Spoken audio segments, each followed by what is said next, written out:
تجزیہ کار سینئر صحافی وہ بھی ہمیں جوائن کر رہے ہیں، اور اویس توحید صاحب سینئر تجزیہ کار اور صحافی وہ بھی ہمیں جوائن کر رہے ہیں۔ ڈاکٹر فرق سلیم صاحب معاشی تجزیہ کار ہیں، اپنا شو بھی بڑا زبردست 92 نیوز پر کرتے رہے ہیں، ابھی ہمیں جوائن کر رہے ہیں۔ ڈاکٹر فرق سلیم صاحب آپ سے شروع کر لیتا ہوں، پی ٹی آئی نے جو وعدے کیے تھے حکومت میں آنے سے پہلے ان کو پورا کر سکی ہے؟ اس کا جواب تو شاہد صاحب آپ نے اپنے ابتدائیے میں کافی سارا دے دیا۔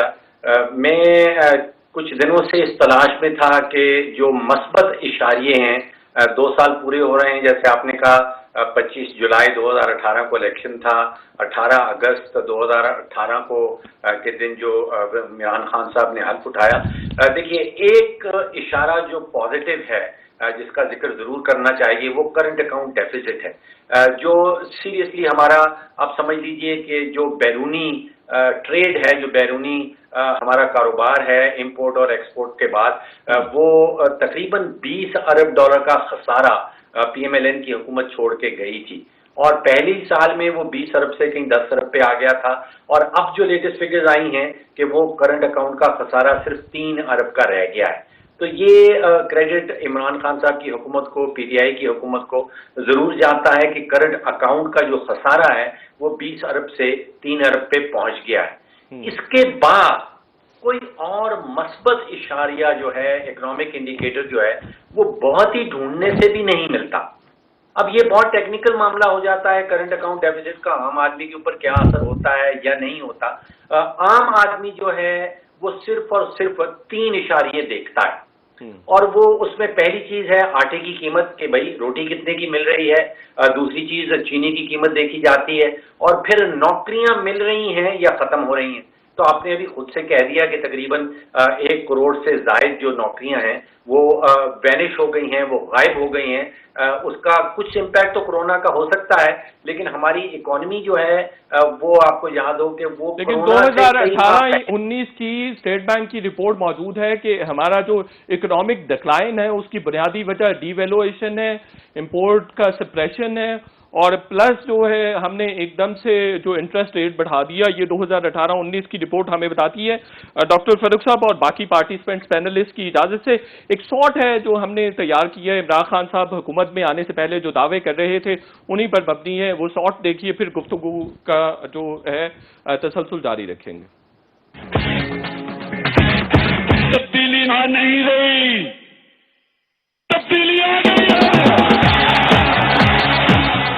ساری دنیا میں اس کو کانفلکٹ آف انٹرسٹ کہتے ہیں۔ آپ اقتدار میں آ کے اپنی بزنس نہیں کر سکتے۔ پرائم منسٹر ہاؤس کا میری جو سوچ ہے وہ میں آپ کو بتا دوں کہ ایک اعلیٰ قسم کی یونیورسٹی بنائیں گے جو ریسرچ کرے گی۔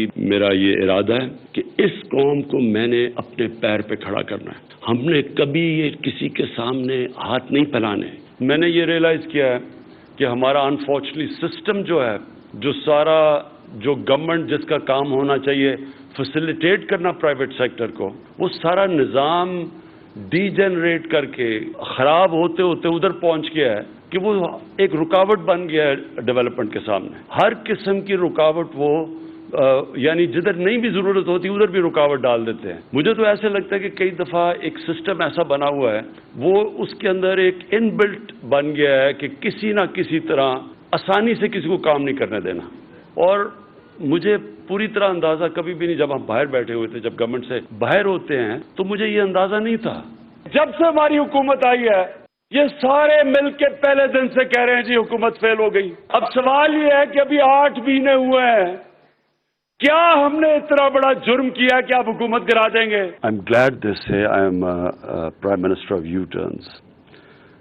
Only an idiot doesn't do any U turns. کچھ ظلم ٹی وی پہ دیکھتا ہوں، غصہ چڑھتا ہے تو بشرا بیگم ساتھ ہوتی ہے، میں کہتا ہوں دیکھو یہ کتنا بڑا ظلم ہو رہا ہے، تو وہ کہتی ہیں آپ پرائم منسٹر ہیں۔ اب اتنی دیر 22 سال اپوزیشن میں رہ کے مجھے ابھی تک بتانا پڑتا ہے کہ میں پرائم منسٹر ہوں۔ مظہر عباس صاحب، میں نے یہ جو مجھے ہنسی آ رہی ہے، جو وہ انٹرویو دے رہے ہیں کسی فورن آؤٹ لیٹ کو، اور وہ کہہ رہے ہیں a idiot doesn't take U turn, otherwise سارے لوگ لیتے ہیں، تو آپ نے بھی یو ٹرنز لیے ہیں زندگی میں مظہر صاحب؟ شکریہ شاہد. دیکھیے اب اس کو آپ یو ٹرن کہیں یا اپنے آپ کریکٹ کرنا کہیں, چیزوں میں ہوتا ہے کہ آپ بات سی پوزیشنز لیتے ہیں, پھر آپ کو ریئلائز ہوتا ہے کہ نہیں یار یہ غلط پوزیشن ہے, اس کو درست کرتے ہیں.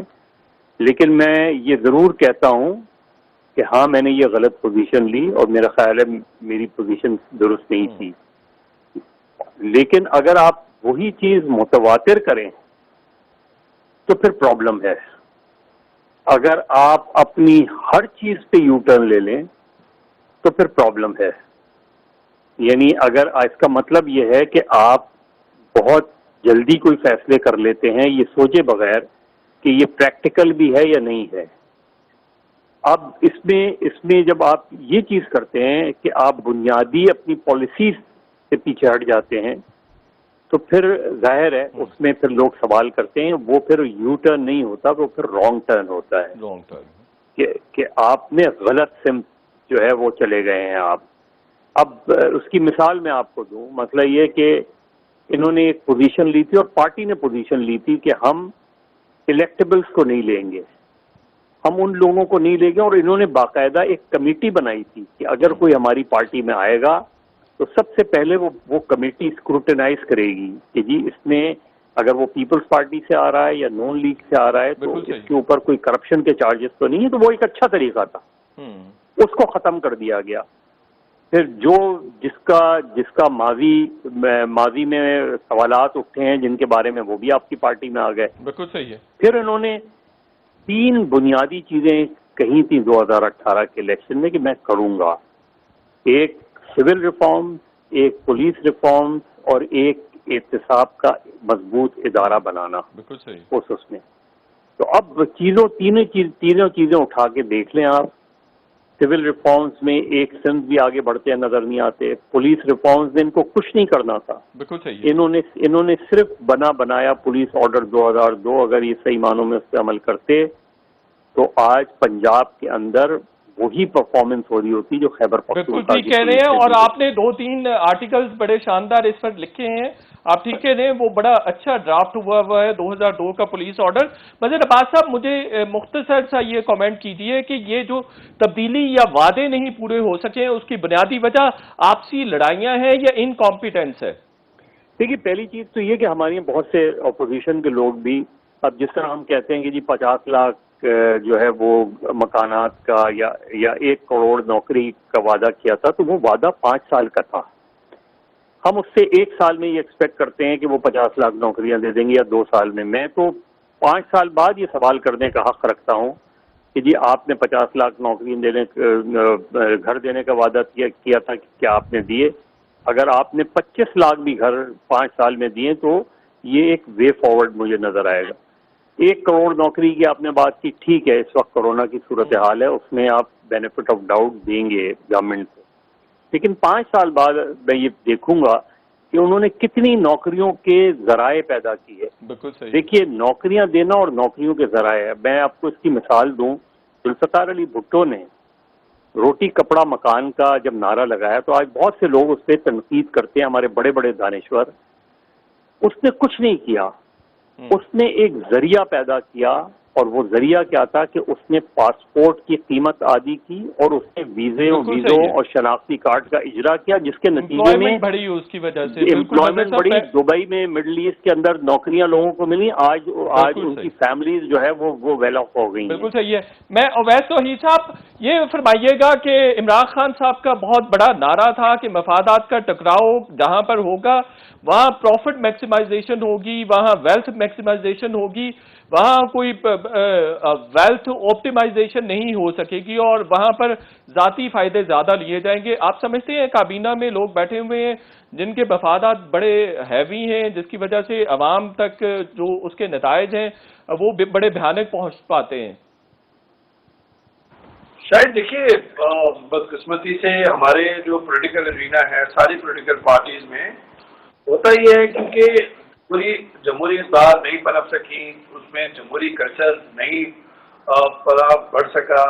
اس کی وجہ سے یہ ہے کہ کچھ عرصے کے بعد پھر جاگیردار اور سرمایہ دار جو ہیں وہ قائدین کی صف میں کھڑے ہو جاتے ہیں.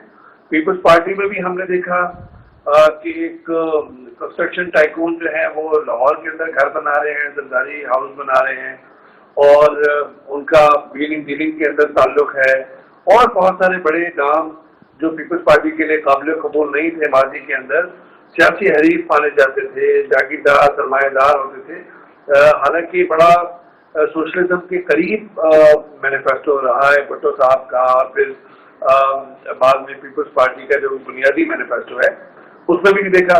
نون لیگ کا ظاہر بات ہے کہ ان کا ٹریڈر کمیونٹی, بزنس کمیونٹی سے تعلق تھا, تو انہوں نے یہ بیچ میں کوئی ایسا حاشیہ کھینچا ہی نہیں. وہ سرمایہ داروں کو بہت اٹریکٹ کرتے تھے, اور بعد میں جا کے تو آپ کو پی ٹی آئی کی کیبنٹ میں ایسے لوگ نظر آتے ہیں جن کے مفادات کا ٹکراؤ ہے, پیٹرول بحران دیکھ لیجئے, آٹا چینی اور دوسرے اسکینڈلز دیکھ لیجئے, آپ کو کانفلکٹ آف انٹرسٹ نظر آتا ہے کیبنٹ میں؟ شاید بالکل نظر آتا ہے. دیکھیں, ایک تو یہ کہ جو ایکسٹریم لائنز کے ساتھ نہ پولیٹیکل پارٹیز کو بڑے بڑے دعوے کرنے چاہیے, نہ بیٹھنا چاہیے, جو اقتدار میں ہے اس کو بھی اور اپوزیشن والوں کو بھی, اور نہ میڈیا کے اندر ایکسٹریم لائن لے کے بیٹھنا چاہیے. یہ جو ایکسپیکٹیشنز کے ساتھ میڈیا نے ہائپ دیا تھا کہ پی ٹی آئی پوری قسمت بدل دے گی, تو میڈیا والوں کو بھی اپنی سول سرچنگ کرنی چاہیے کہ اتنی ایکسٹریم پوزیشن لے کے کیوں بیٹھے تھے وہ ماضی میں, اور جب دھرنا ہو رہا تھا یا اس کے بعد بھی آپ کو پتہ نہیں ہے اور ہمیں پتہ نہیں ہے کہ تیسری دنیا کے ملک میں فنڈامنٹل ایشوز کیا ہیں, کیا پرابلمز ہیں. بالکل کانفلکٹ آف انٹرسٹ کے لوگ ہیں اس وقت کابینہ کے اندر, اور ماضی میں بھی کانفلکٹ آف لوگ رہے ہیں. بات یہ شاید کہ یس اور نو میں تو گورننس نہیں ہوتی, بیڈ گورننس ہے. چینی کا مسئلہ ہوا, بیڈ گورننس ہے. بالکل. دوبارہ ویس توحید صاحب آپ کی طرف آتے ہیں. حفیظ اللہ نیازی صاحب, بریک کا وقت ہے, اگر آپ مجھے اجازت دیں گے تو میں بریک لے لوں, پھر ایک تفصیلی کمنٹ آپ کا آ سکے گا. ایک چھوٹے سے بریک لیتے ہیں, اور بریک کے بعد جب واپس آئیں گے تو بات کریں گے کہ وزراء کرپشن میں انوالوڈ ہیں, اور اگر ہیں تو ان کے خلاف کارروائی کیوں نہیں ہو سکی, کیونکہ یہ بہت بڑی ٹیگ لائن تھی, پنچ لائن تھی پی ٹی آئی کی کہ کرپشن کے خلاف کارروائی بھی ہوگی اور ان کو وزراء کو کیبنٹ میں بھی نہیں بیٹھنے دیا جائے گا.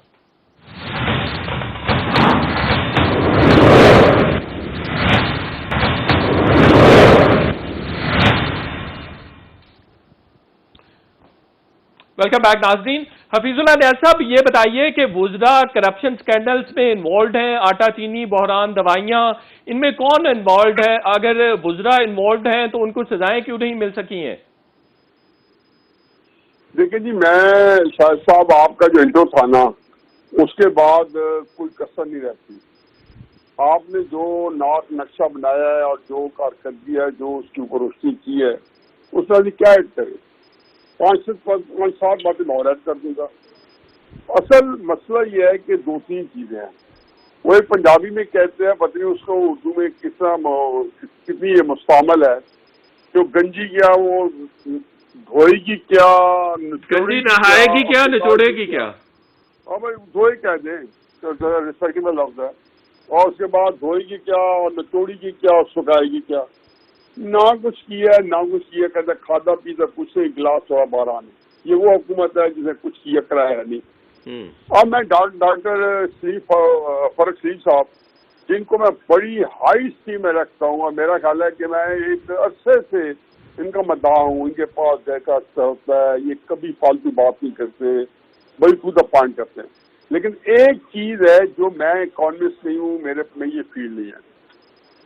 نواز شریف کے وقت میں جو 18-19 بلین کا جو ٹریڈ ڈیفیسٹ آیا تھا, اس کے اندر یہ مت بھولیں کہ ہمارے پاس, مجھے یہ پتا ہے کہ جو بزنس مین کو میں بزنس کر چکا ہوں, تو مجھے پتا ہے کہ پاکستان جب تک بجلی نہیں آئی, ہمارے پاس بزنس کرنے کے جتنے ٹولز تھے وہ اسٹینڈ اسٹل پہ آ گئے تھے. نہ گیس تھی, نہ بجلی تھی, کوئی امپورٹ کیا نہیں تھی اور ایکسپورٹ کیا نہیں تھی. اور دوسری بات کہ اس کے ضروری تھا کہ آپ انرجی کو پورا کر دیں. انرجی کو پورا کرنے کے لیے میسیولی آپ کو انویسٹ کرنا تھا. دو آپ کا لگ گیا تھا, چائنیز نے بھی آپ کو دینے پیسے شروع کر دیے. آپ نے اس کے بعد جو کو ڈال سے ڈالا. پھر اس کے بعد ایک اور چیز ہے جو ہم اس پہ فگر نہیں کرتے, اسی سال ہماری ڈیفینس بائنگ بھی ہوئی ہے. میں اسے پہلے دیکھ لیں کہ ڈیفینس بائنگ نہیں ہوگی, میں اس سے زیادہ نہیں پڑھنا چاہتا کہ یہ نیشنل انٹرسٹ میں نہیں ہم ڈسکس کریں.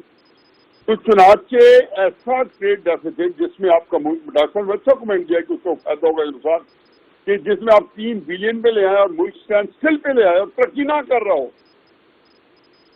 تو میں یہ سمجھتا ہوں کہ ایسے اسٹیل میٹ سے وہ فرق جو تھا وہ آپ نے نکال دینا تھا. اگر پہلے آپ نے انڈسٹری چلانی تھی, بجلی دینی تھی, پھر انڈسٹری چلانی تھی, پھر آپ نے جو ایک ٹائم ہوتا ہے کو ہوتا ہے ایکسپورٹ اگلے سال نہیں بڑھتی 5-10 سال میں آپ اس کو کہیں نہ کہیں لے جاتے. دوسری بات یہ ہے کہ دیکھیں عمران خان صاحب جو ہیں ان کو کرائسس یہ ہے کہ جس دن یہ آئے تو جب ان کو لایا گیا ہوگا یا جو جیسا اسے مینوپولیٹ کیا گیا ہوگا یا نہیں کیا گیا ہوگا, مجھے اس سے کوئی بات نہیں, لیکن یہ سوچ سمجھ کیا ہوگا کہ ان کو میں مان ہی نہیں سکتا ہوں کہ کسی بندے کو ان کی کیپیسٹی نہ ہو یہ کیس کرنے کی, جن کے وسائل ہیں.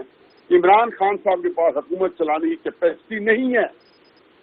حضرت صاحب جو فرما رہے ہیں نا, وہ کہہ رہے ہیں سسٹم نہیں ڈیلیور کر رہا ہے, نظام, وہ کہہ رہے ہیں مجھے اندازہ نہیں تھا کہ ڈیلیور نہیں کر سکے گا, بڑا بہت زیادہ بیریکیڈ. شاید صاحب میری بات ختم کرنے دیں. ری وزٹ کیا ہوتا ہے؟ ری وزٹ یہ ہوتا ہے کہ آپ ایک مینوفیکچر دیتے ہو, آپ کی ڈٹرمنیشن میں کمی آ گئی ہے, آپ اسے ری وزٹ کر رہے ہو کہ آپ کو یہ پتہ نہیں تھا کہ ملک کے اندر حالات کیا ہیں, اور کس کس چیز کو آپ ری وزٹ کرو گے. اپنے ان کے جو بیانات ہیں وہ بومرینگ بن کے ان کے گلے کو کاٹ رہے ہیں واپس آ کے. کون سی چیز ہے, چاہے مہنگائی ہے, چاہے ٹیکس کلیکشن ہے, کون سی چیز ہے جس کے اندر فرمودات عالیہ موجود نہیں ہے؟ کہہ رہے کیپیسٹی کا ایشو ہے اور گورننس کا ایشو ہے. بالکل نہیں, وہ ہر چیز کہ دیکھیں آپ کے ملک میں کیا ہے, اکثر آپ کے ملک کا کرائسس یہ ہے نہ, یا اس کی کمپریہنشن نہیں ہے, یا اس کے بارے میں اتنی جہالت ہے کہ ہم اسے ایکنالج نہیں کرتے. ایک ہی پرابلم ہے کہ ملک جو ہے پولیٹیکلی اس میں اسٹیبلٹی کبھی ملی نہیں ہے. جو ٹھیک ہو گیا نیاز صاحب, میں دوبارہ بھی آپ کی طرف آتا ہوں. اس کی یہ بائی پروڈکٹس ہیں. میں شاید صاحب میں راستے میں سفر میں تھا, انہوں نے کہا 10 منٹ 5 منٹ کی چاہیے. پہلی چیز آتی ہے کہ میں اس سفر کو روک کے آپ کے لیے بیٹھا ہوں, اور مجھے آپ نے اگر اس کے بعد جی فرمائیے فارغ کر دیں کہ میں پھر آگے نکلنا ہے. بہت شکریہ. نہیں آپ بات کیجیے نیاز صاحب, بات کیجیے. نہیں, ابھی آپ اور کرا دیں مجھ سے, پھر اس کے بعد میں مجھے جو ہے نا اگلے راؤنڈ میں اگلے کوشچن مجھے پہلے لے لیں تاکہ میں فارغ ہو جاؤں گا. ٹھیک ہے سر؟ جی بالکل ٹھیک ہے. ڈاکٹر فاروق سلیم صاحب, یہ بتائیے کہ عمران خان صاحب نے نیپوٹزم کا جو نعرہ لگاتے رہے ہیں اس کے اگینسٹ کام کیے, ان کے دوست کیبنٹ میں ہیں, ان کے دوست اہم سیٹوں پر ہیں کیا؟ دیکھیے شاہد صاحب, آپ بہت بڑی بڑی باتیں کر رہے ہیں, نیپوٹزم کی بات کر رہے ہیں, ادارتی اصلاحات کی بات کر رہے ہیں, کرپشن کے خلاف جنگ کی بات کر رہے ہیں. عام آدمی اتنی بڑی چیزیں نہیں سوچتا. دیکھیے عام آدمی کو نتائج چاہیے, عمال نہیں چاہیے کہ کس طرح کیا جاتا ہے. دیکھیے جب نواز شریف صاحب پی ایم ایل این کی حکومت آٹا چھوڑ کے گئی تھی تو اس وقت 32 روپے کا کلو آٹا تھا. آج وہ 52 روپے کا کلو آٹا بک رہا ہے. 60% اضافہ ہوا ہے پچھلے 24 مہینوں میں یا 23 مہینوں میں. چینی 55 روپے پی ایم ایل این کی حکومت چھوڑ کے گئی تھی, آج وہ 85 روپے ہے. تقریباً 55 سے 60% اضافہ وہاں پہ ہو گیا ہے. میرا جو بل ہے, میں نے پچھلے 2 سال پہلے کا بل بجلی کا نکال کے دیکھا ہے, 10 روپے اور 50 پیسے فی یونٹ مجھے پڑتا تھا, سب کچھ شامل کر کے ٹیکسز وغیرہ ملا کے. آج وہ تقریباً 15-16 روپے پہ پڑ رہا ہے. 50-60% اس میں اضافہ ہو گیا ہے. آپ عام آدمی کی بات کریں, وہ نہیں مائنڈ کرتا کہ آپ بے شک کر لیں, مفادات کا ٹکراؤ کر لیں, آپ اپنے دوستوں کو کابینہ میں بے شک بھرتی کر لیں. ان کو نتائج چاہیے. آپ نتائج دے کے دکھائیں, آپ آٹے کی قیمت کم کر کے دکھائیں, آپ چینی کی قیمت کم کر کے دکھائیں, آپ نوکریاں اکانومی کے اندر ایکچولی کریٹ کر کے دکھائیں. اب وہ آپ وعدوں کی بات کر رہے تھے, بڑا کلیئر کٹ مینیفیسٹو کے اندر وعدہ کیا گیا تھا کہ گردشی قرضہ ختم کر دیا جائے گا. اب اگست 2018 میں جو گردشی قرضہ تھا وہ 1200 ارب کا تھا, آج وہ 2400 ارب کا ہے, یعنی کہ 2 گنا بڑھ گیا ہے. یہ بہت بڑی بڑی باتیں ہیں, یہ بڑے معیشت دان بیٹھ کے کر سکتے ہیں کہ کرنٹ اکاؤنٹ ڈیفیسٹ کو کیا ہو گیا, بجٹری خسارے کو کیا ہو گیا. عام آدمی کی بات کریں, آٹے کی کیا قیمت ہے, چینی کی کیا قیمت ہے, عام آدمی کا مسئلہ فوڈ ہے یا نہیں مل رہی, جو بنیادی ضروریات ہیں وہ مسئلہ ہے. بالکل ٹھیک ہے. مظہر عباس صاحب, یہ فرمائیے گا کہ وزیر اعظم صاحب ٹیم سلیکٹ کرنے والے ہیں, اگر گورننس اچھی نہیں ہے تو اس کی ذمہ داری کس پر عائد ہوگی, اور یہ کس قسم کی گورننس ہے کہ منٹس آف میٹنگ چینج ہو جاتے ہیں, وزیر اعظم کے لیٹر ہیڈ پر احکامات جاری ہو جاتے ہیں, ان کو پتہ ہی نہیں ہوتا. دیکھیے یہ پرابلم جو ہے یہ زیادہ تر وزرائے اعظم کے ساتھ ہمارے یہاں رہی ہے، اور اس کی بڑی وجہ یہی رہی ہے کہ وہ فائلیں نہیں پڑھتے، اور جو اسی وجہ سے ان کے پرنسپل سیکرٹریز جو ہیں وہ ڈی فیکٹو پرائم منسٹر کا رول پلے کرتے ہیں۔ یہ صرف عمران خان صاحب کے لیے کی پرابلم نہیں رہی ہے، یہ اس سے پہلے نواز شریف صاحب کی بھی پرابلم رہی تھی، اور اس سے پہلے یوسف رضا گیلانی صاحب کی بھی پرابلم رہی تھی۔ میرے خیال میں شاید ایک آدھ ہی وزرائے اعظم گزرے ہوں کہ جو فائلیں پڑھتے تھے۔ ذوالفقار علی بھٹو کے بارے میں یہ کہا جاتا تھا کہ، اور سینئر بیوروکریٹس کہتے تھے کہ وہ نہ صرف فائل پڑھتے تھے بلکہ اس سے نوٹنگ بھی کرتے تھے۔ جی بالکل۔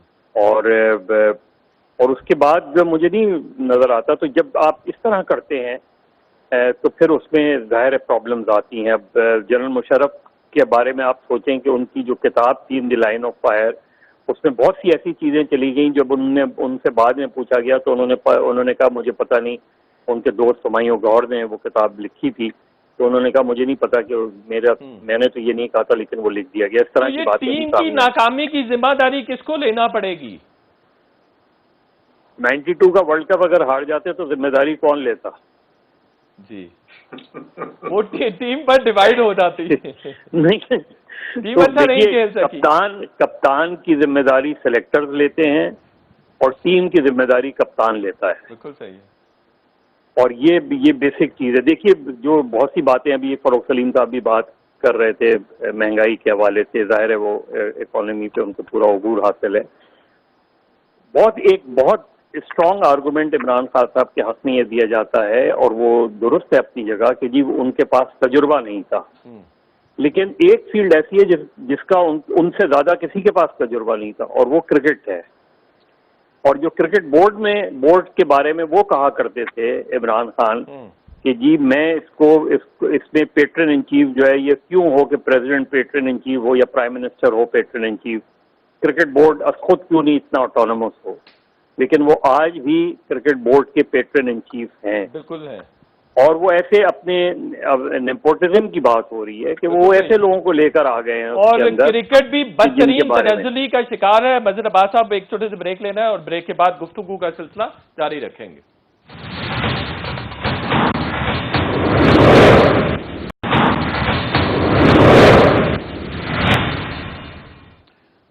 ویلکم بیک ناظرین۔ اویس توحید صاحب یہ بتائیے کہ عمران خان صاحب اب خود ناکامی کا بھی اعتراف کر رہے ہیں، تو اگلے 3 سال بھی ہمیں پرفارمنس نظر نہیں آئے گی، گورننس کے یہی ایشوز رہیں گے؟ نہیں شاید میرے خیال میں، دیکھیں میں ان کا کرکٹنگ کیریئر تو میں نے بخوبی اور بہت دہائیوں تک آبزرو کیا، وہ ناکامی کبھی نہیں کرتے، اینڈ دیٹس اے پلس ان ہم، دیٹس پازیٹیو ان ہم۔ پرابلم جو ہے وہ تحریک انصاف اور عمران خان صاحب کی پوری جو موومنٹ ہے اس میں یہ رہی ہے کہ اتنی زیادہ ایکسپیکٹیشن جو ہے وہ بڑھا دی عام لوگوں کی ایکسپیکٹیشن کے بعد کل زمانے کی ایک سحر ہوگا، اور اس کے بعد جو ہے حقیقت تبدیل ہو جائے گی۔ دیکھیے جو حقیقت ہے، تلخ حقیقت تو یہ ہے، ابھی ہمارے بہت ہی ریسپیکٹڈ میرے بہت اچھے وغیرہ تعلق ہے، فاروق سلیم صاحب بات کرتے، عام آدمی کے لیے یہ ڈیزائن ہی نہیں ہے سسٹم، یہ کریشن کے بعد، پاکستان کی کریشن کے بعد سے نہیں ہے۔ جس ملک کے اندر 30-32 سال عمرانہ ادوار رہے ہوں، جس ملک کے اندر پولیٹیکل پارٹیز جو ہیں وہ اپنا رول پورے نہ کر سکیں، جس ملک میں پولیٹیکل پارٹیز کے اندر سرمایہ دار ڈومینیٹ رول پلے کر رہے ہوں، جس ملک کے اندر طاقتور کے لیے احتساب نہ ہو، جس ملک کے لیے غریب آدمی کے بچے کے لیے تعلیم یکساں اس کو حقوق نہ مل سکیں، طبقاتی خرید اتنی ہے، تو سسٹم میں آپ عام آدمی کو کیا ڈلیور کریں گے؟ اس کا مطلب یہ ہے کہ عام آدمی نے ووٹ جو عمران خان صاحب کو دیا تھا وہ دیا تھا بنیادی اصلاحات کا، اور وہ چاہے پولیس ریفارمز ہو، چاہے وہ لوکل گورنمنٹ سسٹم ہو، چاہے وہ احتساب کے ادارے کے اندر ہو، چاہے وہ ایس سی پی ہو، ایف آئی ہو، وہ وہاں پر میرے خیال میں جو ایکسپیکٹیشن پوری نہیں ہو رہی، تو اسی وجہ سے ان سے یہ تو نہیں تھا کہ آٹا، چینی اور گھی کی قیمتیں بالکل نہیں ہونی چاہیے، آدمی مندی کو ریلیف ملنا چاہیے، لیکن ان سے جو ایکسپیکٹیشن تھی وہ تبدیلی کی اور نظام میں تبدیلی کی، یعنی کہ ایک بہت بڑی لاٹ تھی جس نے پہلے پالیٹکس میں حصہ بھی لیا تھا، انہوں نے ووٹ بھی دیا، اور ظاہری بات ہے کہ پہلی دفعہ ووٹ دیا، پالیٹکس میں اپنی پارٹیسپیشن شو کی، ان کی ایکسپیکٹیشن تو دوسری ہے۔ اس کا مطلب یہ ہے کہ عمران خان صاحب کے پاس 3 سال ہیں، ایک حاشیہ لگائیں، جو